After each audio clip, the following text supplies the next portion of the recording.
Good evening. It's a great honor to have the opportunity to welcome you all to, Dr. Wang, what number? 24. 24th Annual Gala of the U.S. China Policy Foundation, which was founded by my teacher of 62 years, Dr. Wang. I began studying Chinese with him in 1957, and I've been a student of his ever since. We live in interesting times. We are fortunate in a way to be here in Washington because I was in New York earlier this week, and curiously, the preoccupation with the impeachment process against the president was not the uppermost issue in the minds of many of the New Yorkers I talked to. They're involved in business and other questions. In some ways, they were more concerned about the question of whether or not the United States and China are going to reach an interim trade agreement. And I've been besieged by reporters from various media outlets tonight asking how the impeachment process may impact on the U.S.-China trade relations that are underway. Last week, for example, people really thought we were getting close to having an interim agreement. That's looking less likely at the moment, but we don't know. What we do know is that the U.S.-China relationship remains the most important relationship in the world, in good times and in bad times. At the moment, we have stresses in the relationship that are dominating the attention, but at the same time, we've had two important speeches on China, one by the Vice President and one by the Secretary of State, in which, in contrast to the first year of the administration, we see interesting language in there. They're talking about an engagement policy with China. They're talking about how we are not seeking to decouple our economy from the Chinese economy. They talk about the fact that we want a positive relationship with China, that we're not trying to contain China. This is language that was not characteristic of the first year of this administration, and it illustrates, in my judgment, a process that we have seen many times before, which is that when U.S.-China relations are heading in an unfavorable direction, you begin to realize that the interests of the United States, and I believe the Chinese see it much the same way, the interests of China, are adversely affected. But that doesn't guarantee a particular outcome. I think the importance of the U.S. China Policy Foundation is that we try to stress the importance of the relationship in good times and in bad times, and I think that's the right approach for all of us to take. So I hope you have a good evening tonight, and we'll have some festivities a little later in the program. Thank you.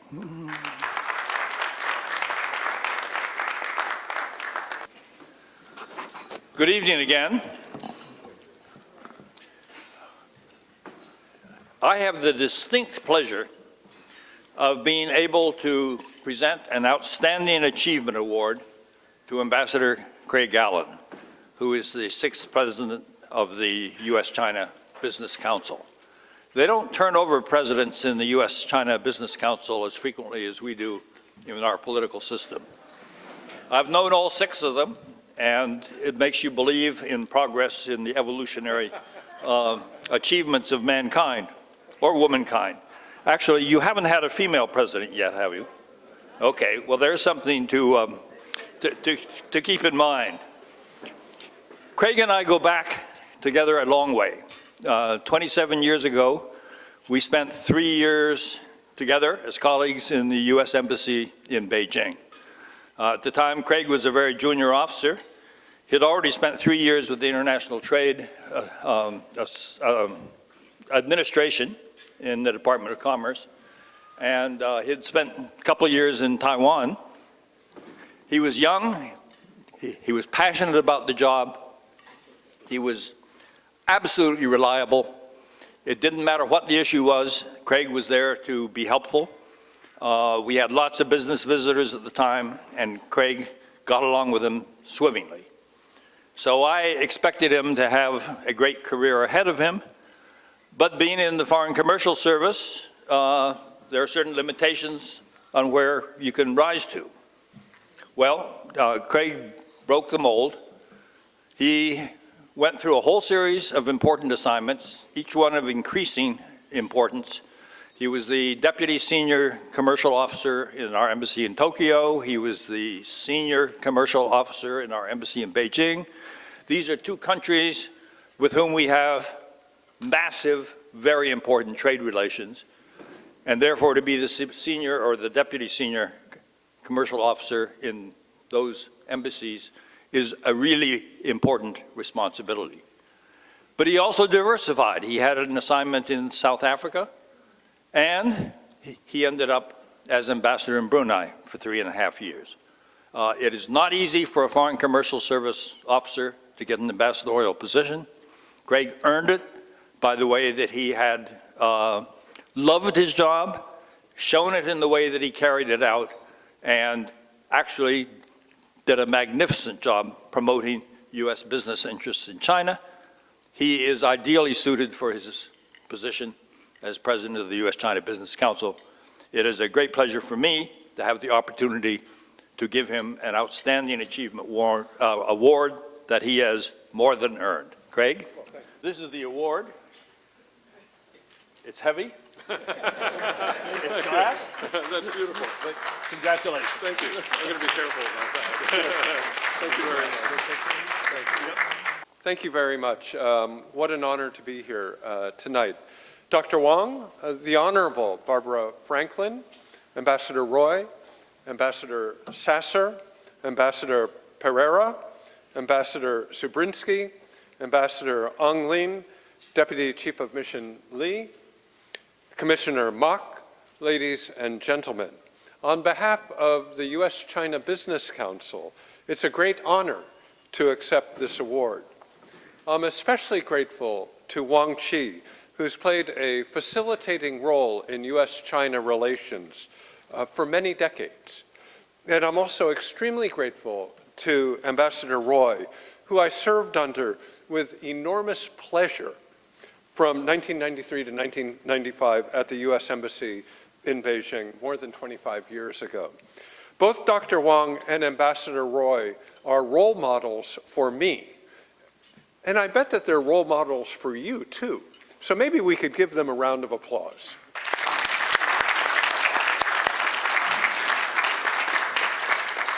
Truly, they are the ones that should be celebrated and awarded for their lifetimes of achievement in U.S.-China relations. Nonetheless, I am pleased that tonight the U.S.-China Business Council is recognized for its contributions to the overall U.S.-China relationship over the last 46 years. In my view, there is no doubt that the USCBC, and more importantly, the companies that make up the USCBC, have contributed greatly to peace and understanding between our two great countries. But I must say that my very positive view on the role of business in the bilateral relationship is not uncontested. It is often said that business has been the ballast of the bilateral relationship for many years. But in a recent conversation that I had with a senior Trump administration official, somebody who I respect very much, I received a quite different interpretation of the ballast metaphor, and it really made me think. I was told that while business may be the ballast in the bilateral relationship, there is currently too much ballast, and that the ship has become too heavy, reducing maneuverability and speed. So in response to my interlocutor, I had to agree that it is perfectly fine to challenge conventional wisdom and to interrogate our assumptions. And I think it is fair game to question the role of business in the bilateral relationship. So in response to his challenge, I engaged in a little bit of research on ballast. What the heck is ballast anyway? How is it used? Exactly how much ballast is good or bad for a vessel? What I learned from my research is that the ballast tanks on an ocean-going vessel are located at the lowermost regions of the ship, under the engine room. And ballasting, now that's a verb, is an art form that is important for the ship's safety. It's elemental to the ship's safety.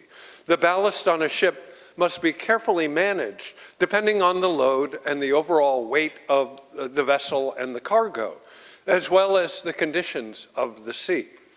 Ballast is increased or decreased to improve stability, balance, and trim. And as my interlocutor indicated, in calm seas, you can indeed decrease the ballast, which does increase speed and maneuverability. But when a ship is in troubled waters, ladies and gentlemen, the age-old wisdom of the mariner tells us that we must increase ballast to improve the stability of the ship and allow the captain to weather the storm or sail the ship into calmer, safer seas. So I don't think I have to tell you today that these are stormy seas for the U.S.-China relationship. And so if business is the ballast of the relationship, then given the stormy weather out there, now is the time to increase ballast to maximize stability, maintain forward progress, and avert possible disaster. So as the ballast in the relationship, the role of business is more important than it's ever been before in ensuring that the world's two largest trading nations find a way to manage differences and maintain stability. We need more bilateral trade, and we need more bilateral investment. Both governments have a responsibility to ensure that the other side is offered national treatment and rule of law. At the risk of mixing metaphors, both governments have an obligation to ensure that the rules of the game are effectively and fairly enforced. We need a level playing ground.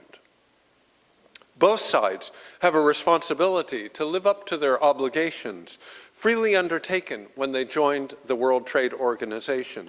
And both governments should take steps to calm the troubled waters. From my perspective, the most important reason we need to get this right is this.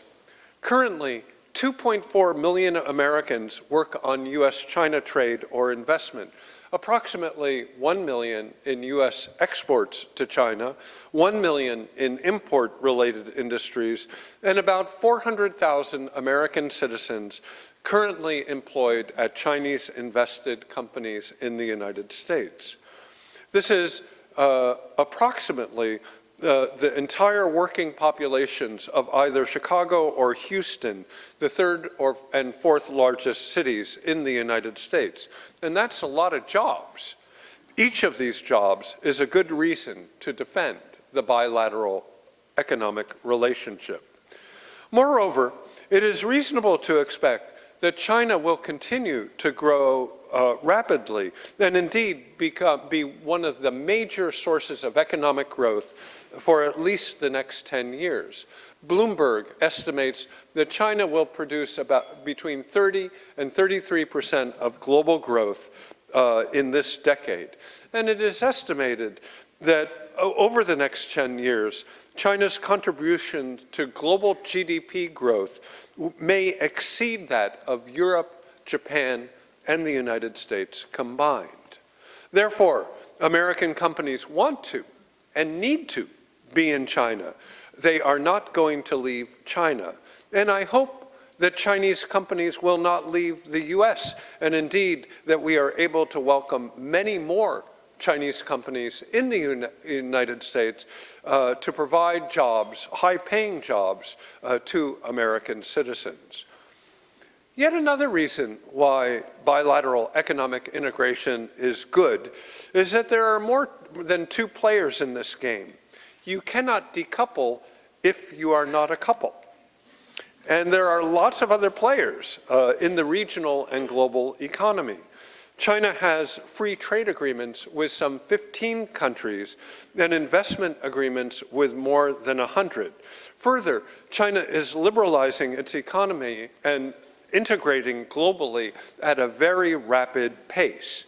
And if American companies are not present in China, others will gladly and profitably take their place at our expense. Indeed, I find it quite ironic, or in an ironic third-party validation of the U.S. China bilateral trade negotiations. This year, the World Bank's Ease of Doing Business Index promoted China 15 points, from 46th best country for the ease of doing business to number 31 globally. That's a remarkable achievement. Congratulations. That's excellent news. But I'm afraid that American companies are not benefiting from the improved business environment due to tariffs and counter-tariffs. But despite the headwinds, 97% of the companies in the U.S. China Business Council reported that they were profitable in China in a recent survey. Our members have indeed found great success in doing business in China and selling to Chinese customers. And we want to do more.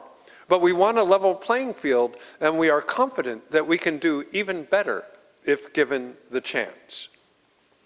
So I suspect that my very well-informed interlocutor within America's security establishment would acknowledge the positive benefits of business engagement, which I just laid out in front of you. I'm sure he would agree.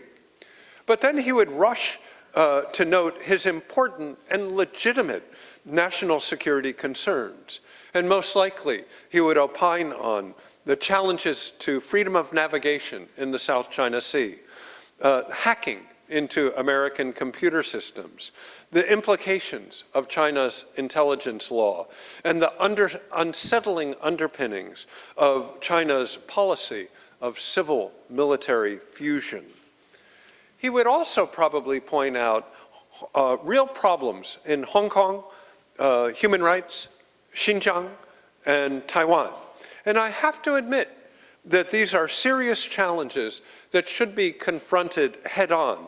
They cannot be covered up, they cannot be ignored, they must be addressed and managed, if not resolved. But I hope that my interlocutor would not find it too churlish of me if I noted that none of those issues that I just raised, economic, geostrategic, and domestic to China issues, are inherently bilateral. Further, to approach all of these issues from an excessively bilateral perspective is neither effective or efficient. Indeed, we are paying a very high price for our overemphasis on bilateral negotiations with China in the short term. I worry a lot about the short-term costs of our policies on American farmers, workers, and ranchers. But I'll be honest with you, I worry much more about the longer-term costs of our policy. So let me be clear. America's greatest assets are our networks of alliances, the multilateral institutions that our parents or our grandparents endowed us with and bequeathed to us, and underlying both of them are normative values of freedom, liberty, respect, fair play, and justice for all. The role of the U.S. China Business Council is to advocate for American business in China. But in doing that, we are bringing into full expression the values that underline our operations everywhere in the world. Of course, in full compliance with all local laws and regulations. So yes, today, the bilateral ship is caught in what could be called the stormy sea of Thucydides, in which a rising power is challenging a status quo power. These are dangerous times. The sea is truly treacherous. And let's be honest, there's no guarantee that we will reach the port safely. But basic seamanship over the course of millennia tells us that we must increase the ballast in stormy seas. And now is a time to do that. Now is a time for business to demonstrate that the relationship can be made more fair, more just, and more reciprocal so that we can all benefit from a more stable U.S.-China relationship. The role of the U.S. China Business Council in this era has never been more important. And I guarantee you that we will earnestly, vigorously, and forthrightly pursue the policies that are in the long-term national interest of the United States of America on behalf of American companies, American workers, American farmers, and American ranchers. Thankfully, the long-term interests of the United States and China are both aligned. We both share a very small planet, and we face many common global challenges. So for the good of our children and our grandchildren, I hope both sides can do a better job of managing this relationship and to calm the troubled waters. American business is here to help to reach an accommodation in accordance with global norms and in the long-term national interests of both of our governments and our countries. This is a positive-sum game. There has never been a greater positive-sum game. We believe in this relationship, and we will work hard to make it better. Despite the naysayers, the last 40 years of the bilateral relationship has actually been pretty good. Not perfect, but both sides have clearly benefited. Equally important, or more important, we recognize the current challenges, and I assure you that business will play our appropriate role in helping to manage those challenges. We know that we must work very hard if we are to maintain the gains of the past and to ensure that the next 40 years of the bilateral relationship is yet better.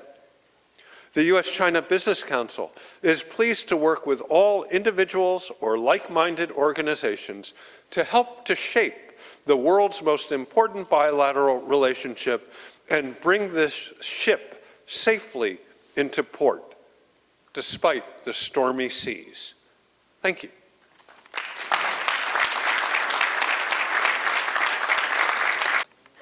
I'm former Ambassador Jim Sasser, and I'm here to present a Business Leadership Award to a company that's putting more ballast on the ship, as Ambassador Craig was talking about a moment ago.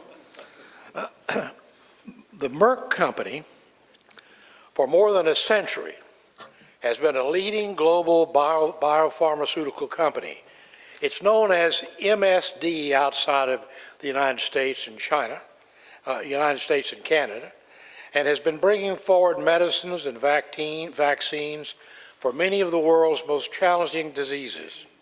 And today, Merck continues to be at the forefront of research to advance the prevention and treatment of diseases that threaten the peoples of the world. Merck has a long history of working in China to provide vital medicines and vaccines to the people of China. So tonight, accepting this award on behalf of Merck is Sarah Kemp, Executive Director of the China Policy Strategy and Human Health Commercial International Strategic Policy Initiatives. Boy, that's a mouthful. In this role, Sarah is responsible for supporting the MSD China team in their strategic policy and leading global above-country engagement in China. I might say before joining Merck, Mrs. Kemp was the Deputy Undersecretary for the International Trade Administration at the U.S. Department of Commerce. She is also, I'm proud to say, a career Foreign Service officer with multiple postings in China. So, Ms. Kemp, if you would come forward, we would like to present this award to you on behalf of the...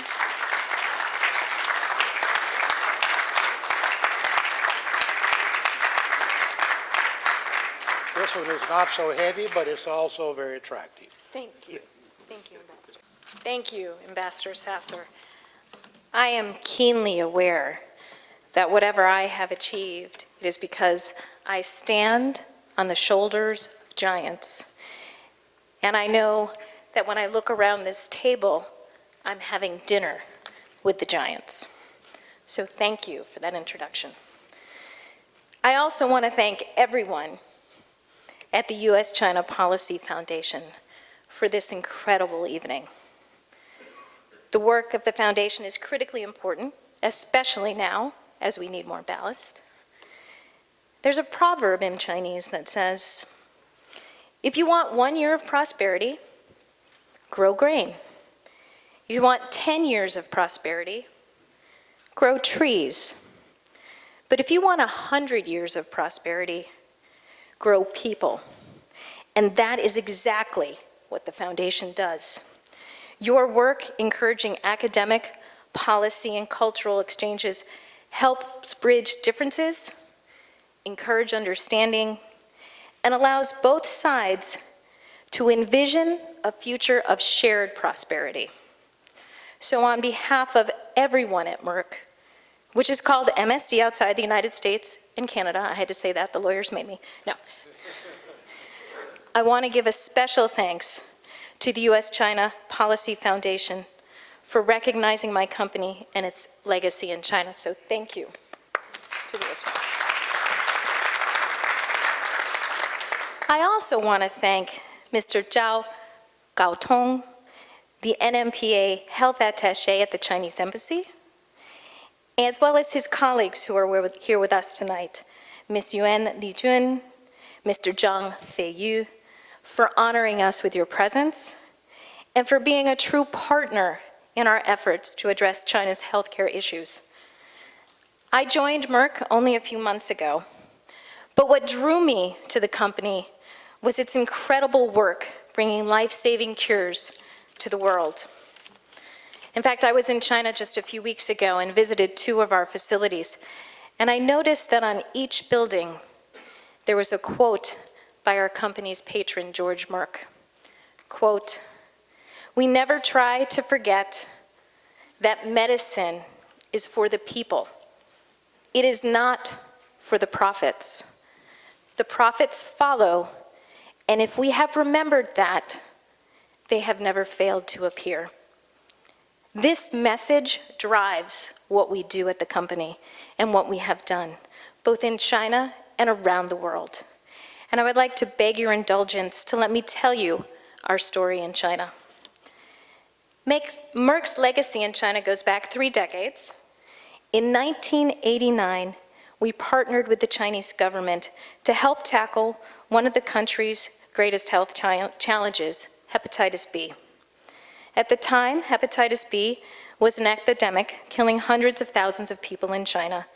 1 in 10 babies, or 10%, were contracting the virus from their mother at birth. To address this challenge, Merck partnered with the Chinese government to help ensure that all newborns in China had access to a hepatitis B vaccine. We formed a multi-year, multi-site project in partnership with the government and 2 local Chinese companies to transfer vaccine manufacturing technology.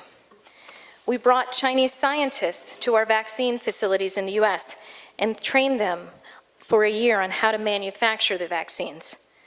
And then we broke down the plant and shipped the plant and reassembled the plants both in Beijing and Shenzhen. And we did this all for the cost of $1. Today, the number of children under 5 who contract the virus has fallen to 1%.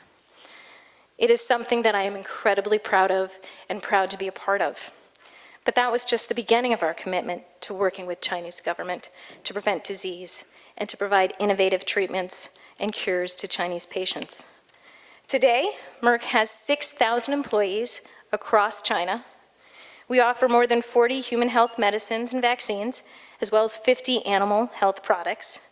And we've continued to partner with the government to tackle some of the challenges through innovative programs, including the Merck-China HIV/AIDS partnership, a 10-year program that we completed in 2016, and Merck for Mothers, which we launched this year, which is dedicated to improving maternal health. And as we continue to expand, we have set an ambitious goal for ourselves. We want to reach 100 million patients and people in China by 2021. Meanwhile, everyone at Merck is firmly committed to helping ensure the success of the government's Healthy China 2030 strategy. The Chinese government's initiative puts a strong emphasis on the immunization of children, along with the prevention and treatment of major diseases, including cancer. In fact, the government has pledged to increase the 5-year survival rate for all cancers by 15% by 2030. And at Merck, we're proud that our innovative medicines and vaccines are helping to advance these priorities. In fact, in 2018, our HPV vaccine was approved in a record 8 days. Talk about efficiency. Providing Chinese patients a world-leading vaccine in the prevention of cervical cancer. Later that year, our award-winning cancer therapy was approved by Chinese regulators, making Merck one of the few companies in China that is able to comprehensively address cancer. So as we celebrate our 30 years in China, Merck is positioned to work with the national and provincial government leaders to meet the country's ambitious health goals. And we look forward to working with China as it continues to reform so as to provide an environment where businesses can innovate and thrive.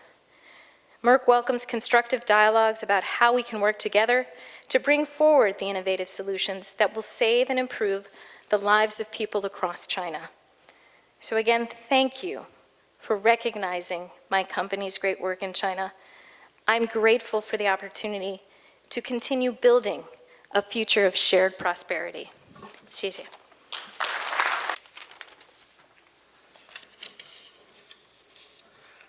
Well, our next illustrious company to add ballast to the U.S. China relationship is Chubb, the world's largest publicly traded property and casualty insurance company in the world, with operations in 54 countries and territories.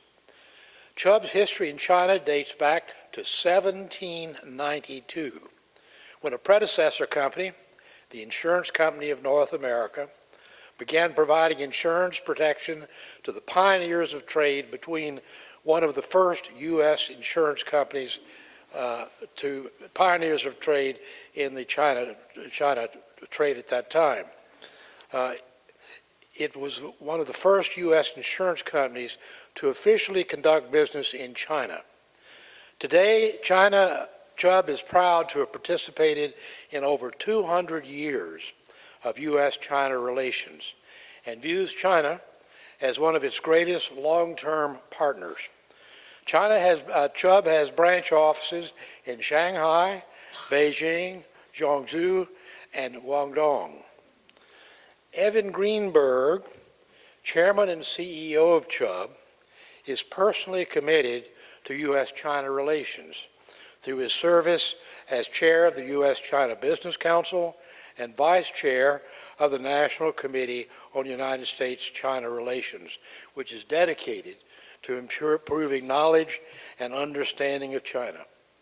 Accepting the award on behalf of Mr. Greenberg is Mr. Joseph Wayland, Executive Vice President, General Counsel, and Secretary of Chubb Limited. Mr. Whaley is responsible for the company's global legal affairs and also oversees its compliance with regulatory, government affairs, and global security functions. Prior to joining Chubb, Mr. Wayland had a distinguished tenure with the United States Department of Justice. So, Mr. Wayland, if you would come forward and accept this award on behalf of Chubb.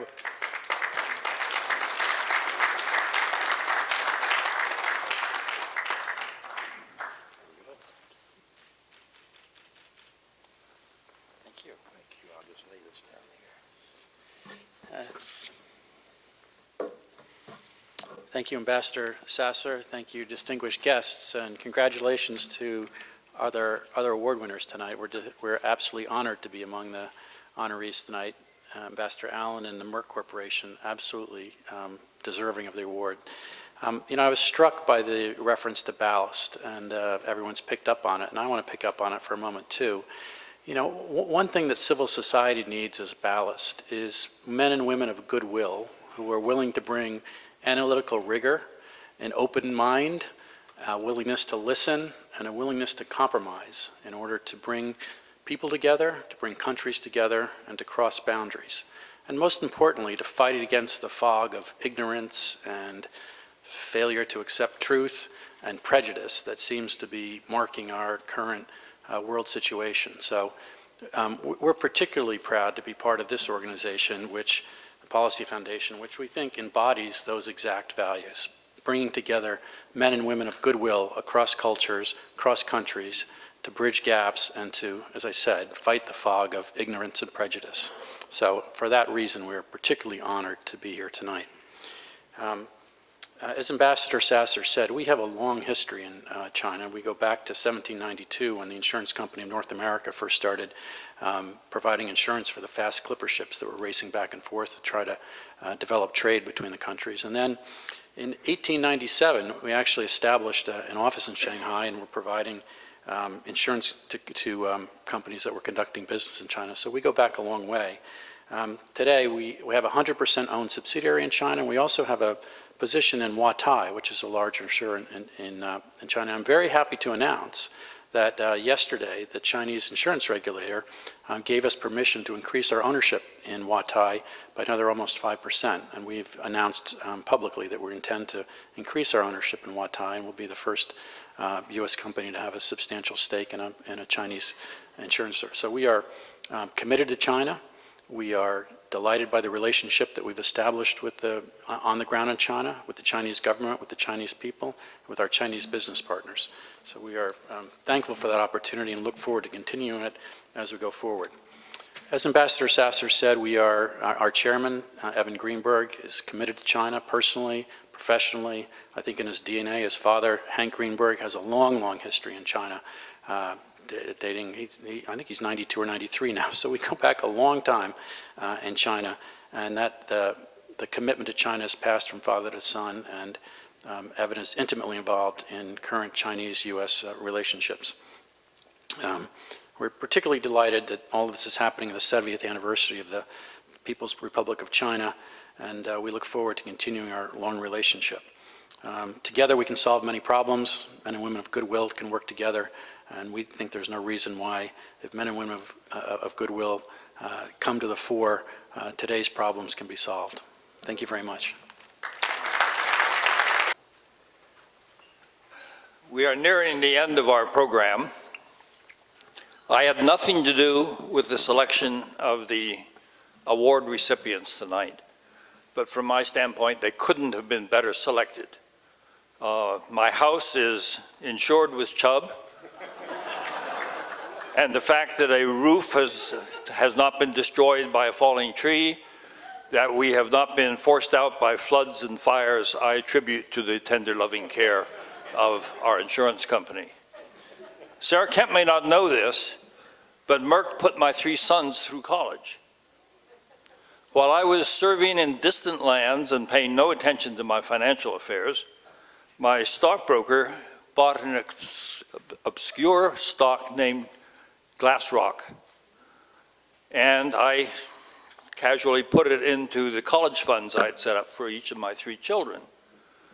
Well, while I was paying no attention through a series of mergers and acquisitions and what have you, it ended up being Merck stock and worth 50 times the original cost. So Merck paid for my children's college expenses, and the stock kept climbing up, and at the end of at graduation, their college accounts were larger than they were when they entered college. So Merck, thank you. We are honored tonight to have with us the Minister of the Chinese Embassy, Minister Li Kexin, who is also the Deputy Chief of Mission of the Embassy. He is representing Ambassador Cui Tiankai, who could not be here tonight because of a scheduled conflict.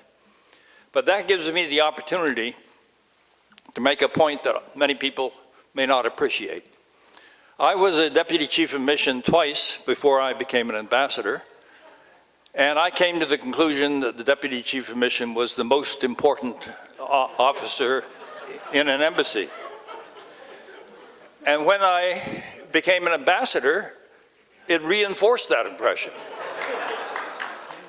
Because I discovered that the DCM indeed was the most important person in the embassy. An ambassador has the luxury of being able to burnish your reputation by your skillful handling of the small problems. But the big problems you give to your Deputy Chief of Mission to handle. And if they're worth anything, they do a superb job at it. All of mine did. And so I think it's very fortunate for us that we have Minister Li with us tonight. He's had a long career in the foreign ministry, specializing in international organizations and international economic affairs. He served at the United Nations. But he has also been the deputy mayor of Duyun City in the southern part of Guizhou province for 2 years. And he described Duyun as a small city to me, and I asked what the population was. Only 500,000 people. But for those of you who watched the Democratic debate last night among presidential candidates, you will have noted that 2 of them, 2 out of 10, were either an active mayor or a previous mayor. And therefore, our deputy mayor of Duyun has a great prospect ahead of him, I'm sure.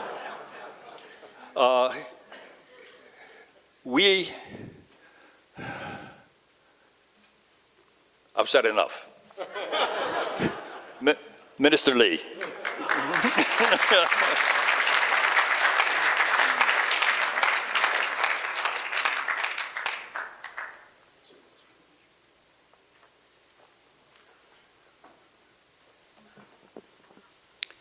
Thank you, Ambassador Sasser, for your kind introduction. This being number 2 is a very hard job, and I try my best to serve the ambassador and work for the embassy. But Your Excellencies, Dr. Wang, Ambassador Roy, Ambassador Sasser, Ambassador Allen, fellow members of the diplomatic corps, distinguished guests, ladies and gentlemen. It is my great honor to participate in today's event. Let me convey the congratulations from Ambassador Cui Tiankai to U.S. China Policy Foundation on your successful launching of the annual Gala dinner. My sincere congratulations to Ambassador Allen. You and USCBC have done a great job, not only by explicitly supporting open trade, but by real efforts promoting better understanding between Chinese and American business community, governments, and other stakeholders, marked, among others, by your recently published trade reports and your latest trip to China. This also goes to Ms. Kemp and Mr. Wayland for Merck and Chubb's continuous work in strengthening China-US business connections. Well, not many people expect the trade issue between China and US lasts such a long time. First of all, let me be clear. The trade issue was initiated by the 301 investigation early last year, followed by a number of rounds of tariff imposition from the US side.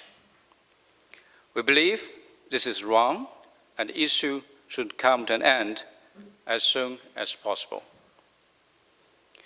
The recent round of talk made substantial progress, and we do hope to strike a deal as phase 1.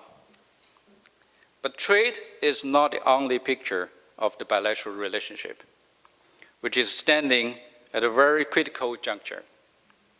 We see across the broader challenges, from trade to technology, from security to people exchanges.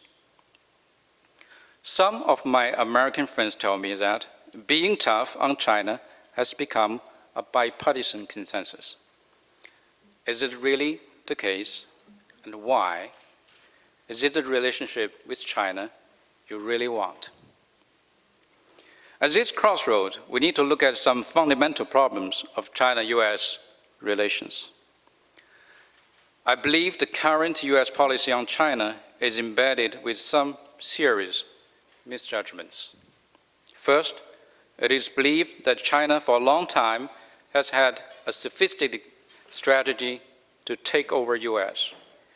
You see the narratives from the 100-year marathon, Death by China, Steele's War, and a few other pieces, which unfortunately have become guidebooks for some in this administration. Second, it is believed that US made mistakes in the past on China.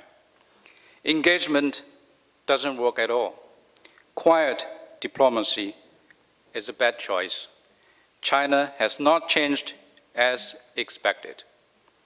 Third, it is believed that the Chinese Communist Party and Chinese people can be dealt with separately. Blaming the party is a safe play, and the people are naturally standing at the opposite to the government. In this co-evolution, competition is inevitable. But we need a healthy competition, taking the competitor as impetus. 5G is not the ultimate destination. We'd like to see 6G from the US and then 7G from others. At the same time, there are common challenges for our two countries at the global level: terrorism, climate change, future technology security, such as AI. We should take the responsibilities. Perhaps we have to experience a painful process for this China-US relationship. I haven't seen a clear turning point yet. But I'm confident we can get over this because we have no other choice. Confrontation will hurt American interests, Chinese interests, a disaster to the world. I'm also confident because people like you, Ambassador Allen, Ambassador Roy, Ambassador Sasser, Secretary Franklin, Mr. Lampton, and others are there. While you are firmly protecting US national interests, you understand the gravity of China-US relations, the most important bilateral relationship in the world. When political tornado comes, people choose to hide in bunkers. But I believe people with real guts and strong sense of responsibility will man up. So let's do it. Thank you. Thank you for your attention.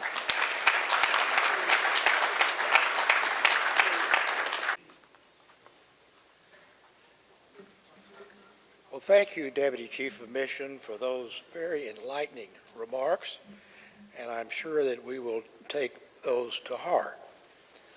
I would like to say this evening some thank yous, one to Irena Rosen for her help this evening, and also to Dr. Wang and Ernestine, who keep this function going and without whom we would not be here this evening. Let's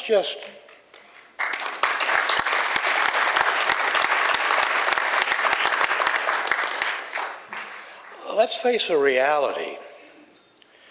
The U.S.-China relationship is not an easy one. It has never been so. But as everyone has expressed this evening, this bilateral relationship is a vital one. It recognizes the importance of this relationship and has encouraged us to find common ground through many conflicts. As the U.S. China dynamic gains more attention lately, unfortunately, most of it is negative. But it's important to look back and see how far we have come. When President Nixon famously went to China in 1972, he saw a country that would be barely recognizable today. The Cold War had left China cut off from the global economic system. And after decades of hardship, China was ready for change. And Deng Xiaoping had the statesmanship and the foresight to recognize this. He began to institute economic reforms. But these reforms would not have been successful if done in isolation. It is with this need in mind that Deng Xiaoping met with President Jimmy Carter in January of 1979. In the letter of greeting from President Carter that is in your dinner program this evening, Carter says that U.S.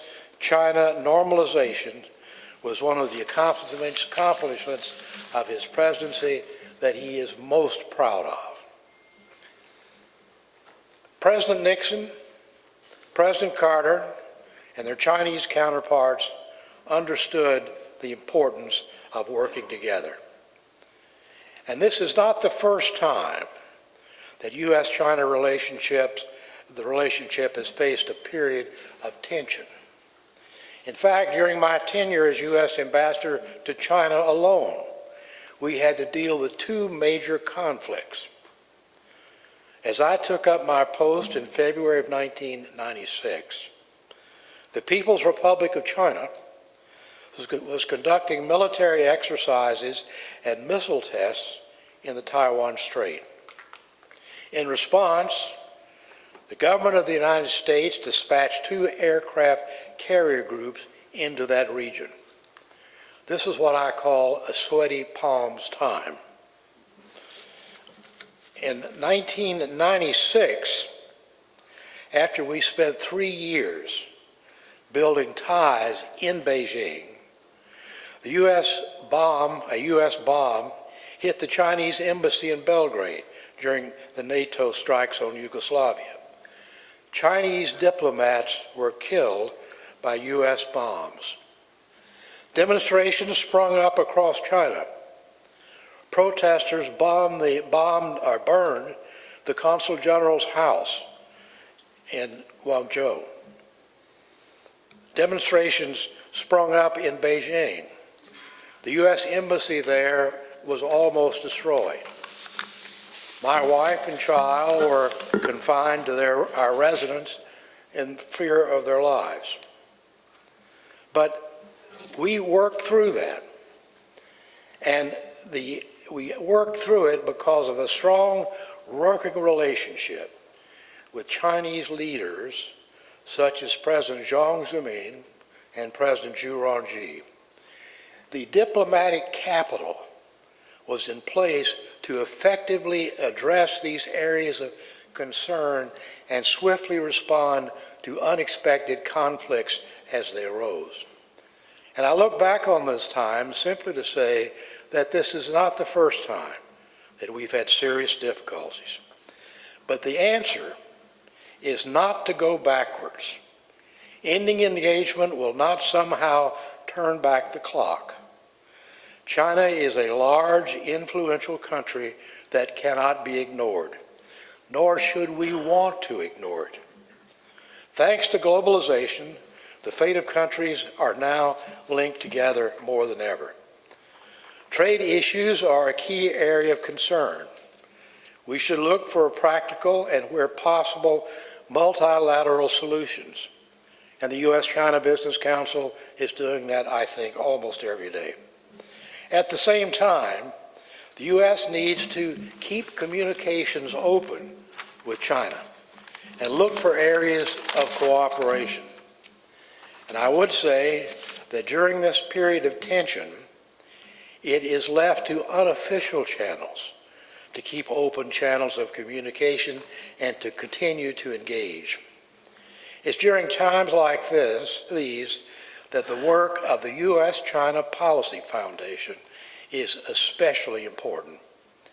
And everyone here in this audience plays a part in maintaining bilateral ties and improving mutual understanding. While people-to-people exchanges continues, there is still hope for a better China-U.S. relationship in the future. I remain optimistic about the future of our two great countries working together. I thank you for joining the U.S. China Policy Foundation to celebrate the 24th anniversary, and I turn the podium over to our distinguished founder, Dr. Wang. I cannot thank every individual, every sponsors, every ambassador here tonight, but I want to say something I thank everybody here tonight. I want to thank all the sponsors and also the honorees, Ambassador Craig Allen, our Ambassador Sasser, Ambassador Roy, of course, Minister Li Kexin for his time to deliver some remarks. And also, we have Barbara Franklin, former Secretary of Commerce, here tonight, and a number of ambassadors and DCMs from Asian embassies, country embassies here. And I cannot name everyone, but I want to say, appreciate they are supporting our foundation annual gala dinner. This is our 24th anniversary. I couldn't believe this. Next year, will be 25th anniversary, a quarter century. But again, on a personal note, this is a year I've been here for 70 years. I'm still here. How many of you here been DC here for 70 years? I want to thank American people, American friends, to help me to fulfill my American dream. I finished my college here, I graduate school here. I met a number of helpful American people help me. I'm going to tell you something. In 1950s, during Korean War, I have no money. One day, the foreign student advisor, Dr. Drucker, told me, "Do you want any money?" I said, "Why?" The State Department gives us money. State Department give money for what? $80 per month, free. Yeah, I need money. And then I got a job offer from State Department. Mr. Howard Sullenberger, Director of Foreign Service Institute. You want to teach Chinese? He said, I will teach Chinese. I taught Chinese 3 years, 4 years. I met a lot of diplomats. That's how I started our interest in American diplomacy. And I'm still here today. I think the importance to have a good relation between U.S. and China is very important to have. America and China must work together. America and China work together, make it a better world. This is the truth. I know. I've been here 70 years, and I'll be here in maybe another 70 years.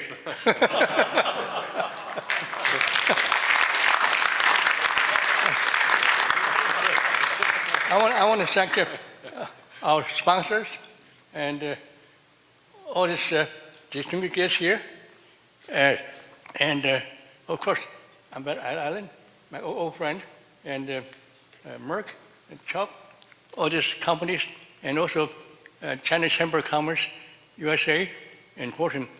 Business is very important in the future. Trade, business, U.S.-China trade and business important.